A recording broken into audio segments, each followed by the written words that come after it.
Why is God so particular sometimes? Why is he so specific?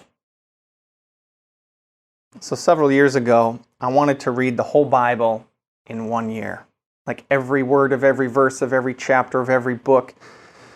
But I knew I needed a little bit extra motivation. So what I did was, I called up a friend of mine. And I said, hey, here's the deal. I'm going to read the whole Bible this year. And if I don't, then on December 31st, I will give you $200. And he said, sounds like a plan. Good luck, but not really, because I want your money, okay? So that was extra motivation for me because I had a feeling he was going to spend that money on paintball and chicken wings and not his wife and kids. So I ended up reading the Bible, the whole thing, in 8 months. That means I was reading sometimes an hour a day. I was taking big chunks. And this was really cool. I suggest not just reading the Bible a little bit at a time, but at other times, big chunks, because different lessons sort of rise to the surface, such as this one. Why is God so particular sometimes? Just 6 chapters into the Bible, God says to Noah, I want you to build an ark. But not just any old ark, not just any old design. I want it to be my design. I want it to be 300 cubits long and 50 cubits wide and 30 cubits high. Now, a cubit is an ancient form of measurement. It's basically from your elbow to the tips of your fingers. So it's about 18 inches. So really, this boat, we're talking 450 feet by 75 feet by 45 feet. But God also wanted there to be 3 decks, which is just interesting. Why 3? Maybe when Noah was building it, he's like, maybe a 4th deck would be good, just to keep the mice away from the cats, because you know what would happen. But Noah built it to specification. But then 1 book later, something else happens. God is instructing Moses about how to build another ark, the Ark of the Covenant, that will house the 10 Commandments, and later some other things. And he says, I want this to be 2.5 cubits by 1.5 cubits by 1.5 cubits. And I want it to be made of acacia wood, plated in gold, and I want there to be 4 rings on the sides and poles to come through to carry it as we're wandering through the desert here. And I also want there to be 2 cherubim on the top, like sort of statues of angels with their wings facing each other like this. It's like, why so particular? Why so specific, God? I found that interesting. And then we get to the New Testament, and Jesus instructs the apostles how to pray, and he says a very particular prayer, very specific words in a certain order. He says, pray like this.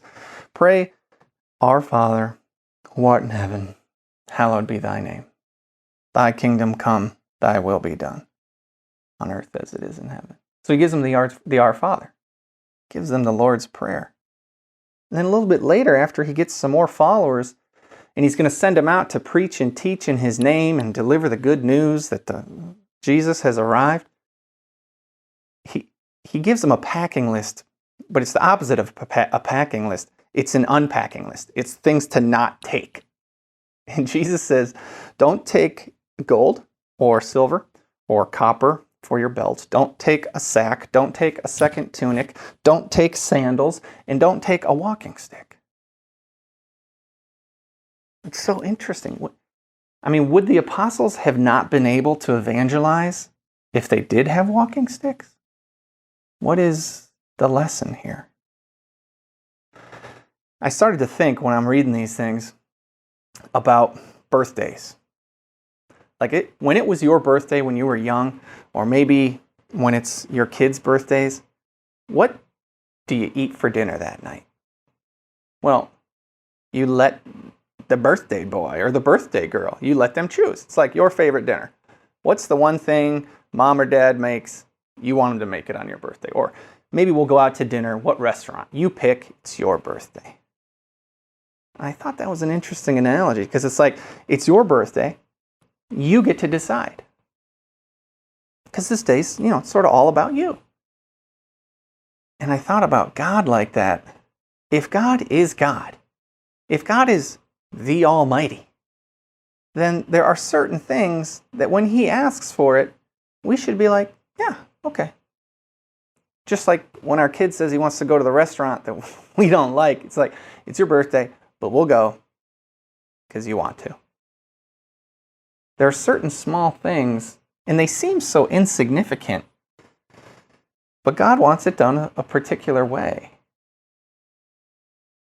It's kind of like eating meat on Fridays in Lent. What's so special about Fridays? What's so special about meat? I mean, what's the big deal? What's the difference? Now, even though don't eat meat on Fridays in Lent, that isn't said explicitly in the Bible, what is said in plain English, right in the Bible, Jesus says, whoever hears you, hears me. He says that in the Gospel of Luke. He says, whoever rejects you, rejects me. This is a pretty shocking statement here. In the Gospel of Matthew, Jesus says, whatever you hold bound on earth will be bound in heaven. Whatever you loose on earth will be loosed in heaven. What that means is, God says, the decisions you make on earth, I will honor them. And people need to hold to those. Wow. Right? It goes even further in the Gospel of John says, whoever sins you forgive, I forgive. They are forgiven. I mean, that is shocking. So, when God can seem so particular and give us things that seem so specific, we can honor Him and say, you know what, maybe I don't even totally understand why the boat has to be 30 cubits and not 32 cubits high. Maybe I don't understand why the Ark of the Covenant has to be this exact shape and dimensions. Maybe I don't understand why I can't take a second tunic or a walking stick. But you, God, are asking. Or you, the priests, the bishops, the Catholic Church, the people Jesus has left on earth with His own authority, you are asking. So, I'll listen. I'll obey. Maybe these things are just a little small opportunity. A little test, a little opportunity just to see, will you follow me in the small things? Not just the big ones, but will you follow me in the small things? It's an opportunity for love. It's an opportunity for obedience. So, the next time you're thinking, why do this? That is your chance to express love and obedience and humility to God and to the church that He gave the authority to preach and teach in His name. God bless.